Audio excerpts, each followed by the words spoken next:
Rishi Sunak will today in his first budget unveil a multi-billion-pound aid package to help Britain's businesses get through the coronavirus outbreak. Measures the Chancellor has been considering include short-term tax holidays, covering VAT and National Insurance, used during the 2001 foot-and-mouth outbreak to help farmers hit by cash flow problems.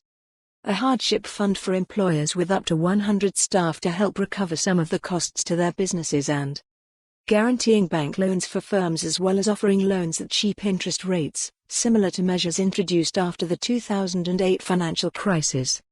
Mr. Sunak has already made clear the government will not penalise people who do the right thing by, for example, self-isolating themselves to protect their local communities.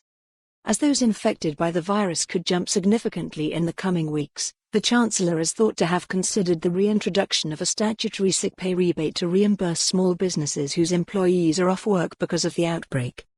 Mr. Sunak has also promised to give the NHS whatever it needs to deal with the public health crisis.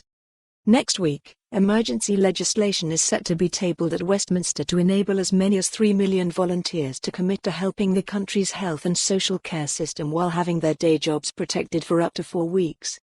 At the weekend, Mr. Sunak declared, "We will provide the funds to get through this." Tax holidays, a hardship fund and cheaper bank loans are among the measures being called for by the Federation of Small Businesses, as well as a cut in the VAT rate should consumer demand significantly fall away.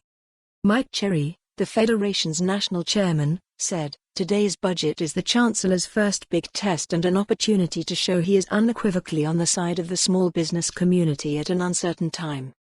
Supporting small firms that are being impacted by the spread of coronavirus means both introducing new, targeted measures and delivering on existing promises.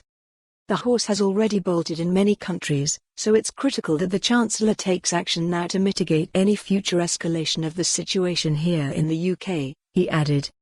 John McDonnell for Labour said the government's austerity programme of the last decade had left the economy and public services in a vulnerable position to deal with a shock like this.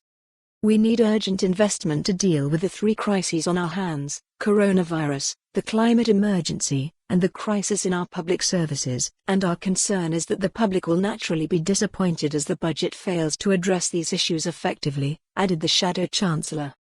Ian Blackford, the SNP leader at Westminster, called on the Tory administration for specific measures. For more on this story, visit the news article link.